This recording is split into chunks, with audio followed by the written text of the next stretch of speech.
अस्सलाम वालेकुम। आपको पता है कि कुरान में जो हमारे नबियों के बारे में अपने नबी के बारे में पढ़ रहे हैं। और कल जैसे हम पढ़ रहे थे कि हज़रत सालेह अलैहिस्सलाम का अज़ाब कैसे आया था, और उसको फिनिश करेंगे आज थोड़ा सा, क्योंकि बहुत थोड़ा सा हम लोग पढ़ रहे हैं और ज़्यादा उसको हम डिटेल से भी काफ़ी ज़्यादा हम पढ़ेंगे, लेकिन अभी थोड़ा बहुत जानना बहुत ही ज़्यादा ज़रूरी है। तो किस तरह अज़ाब आया था कि इस वक्त सालेह अलैहिस्सलाम इनसे मुंह मोड़कर चले और फरमाया, ए मेरे कौम, मैंने तुम्हें अपने रब का हुक्म पहुंचा दिया था और मैंने तो तुम्हारे साथ भलाई की थी, लेकिन तुम भलाई करने वालों को पसंद ही नहीं करते। 779। सो जब अल्लाह का हुक्म आ पहुंचा तो अल्लाह ने सालेह अलैहिस्सलाम को इनके साथ जो मोमिनीन थे इनको अपनी मेहरबानी से इस दिन की रुसवाई से बचा लिया। इसमें ज़रा शक नहीं कि आपका रब ही बड़ी कुदरत वाला, गलबा वाला है। 1166। हमने इन पर एक चीख भेजी और वह ऐसे हो गए कि जैसे बाड़े वाले का सूखा हुआ चूर चूर भूसा। 5431। बस आप पकड़े इनको ज़लज़ले ने, सो वो अपने घरों में ही औंधे पड़े रह गए।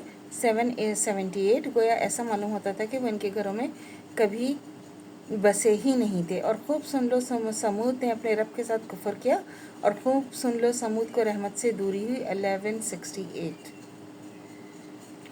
अब थोड़ा सा पढ़ लेते हैं इब्राहीम अलैहिस्सलाम की कौम कैसी थी और उनका क्या उन्होंने जो है कब उन्होंने अपने कौम के साथ किस तरह उनकी कौम का सलूक था। तो ये है कि हज़रत इब्राहीम अलैहिस्सलाम तकरीबन 1900 साल कबल मसीह में जज़ीरे नुमा अरब के शुमाली मकाम उर में पैदा हुए थे, और जो इराक़ का बहुत ही कदीम बुत परस्त शहर था। इनके वालिद आज़र शाही मंदिर के सबसे बड़े पुजारी थे। वो एक बुत तराश भी थे। वो अपने हाथों से मुख्तलिफ बुत बनाकर इन्हें रुतबा भी दिया करते थे ताकि लोग इसी के मुताबिक उनकी पूजा पाठ किया करें।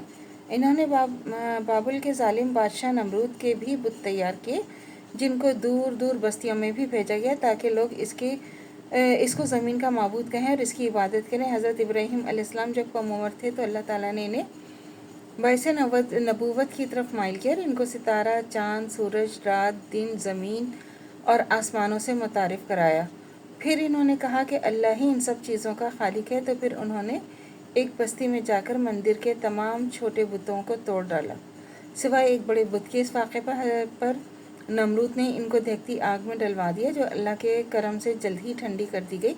फिर वो अपने बाप और ख़ानदान को छोड़कर बाबुल से फ़लस्तीन चले गए। फिर वहाँ से जो है वो मिस्र रवाना हो गए। वहाँ से उर्दन, शाम और सरा अरब तक सफ़र करते हुए मक्का पहुँचे। उन्होंने सफ़र के दौरान हर जगह मुख्तलिफ़ लोगों, बरादरियों, कबीलों, कौम नूह अलैहिस्सलाम, कौम हूद अलैहिस्सलाम, कौम सालेह अलैहिस्सलाम, कौम शुएब अलैहिस्सलाम, कौम लूत की बच्ची कुची बुत और मादा प्रस्त औलादों को बताया कि इस कायनात का खालिक हकीकी वो अल्लाह है जिसने तमाम इंसानों को पैदा किया, इसीलिए उसी को अपना माबूद बनाना चाहिए, ना कि पत्थर के बुतों को। मज़ीद क़ससुल आलमीन वाला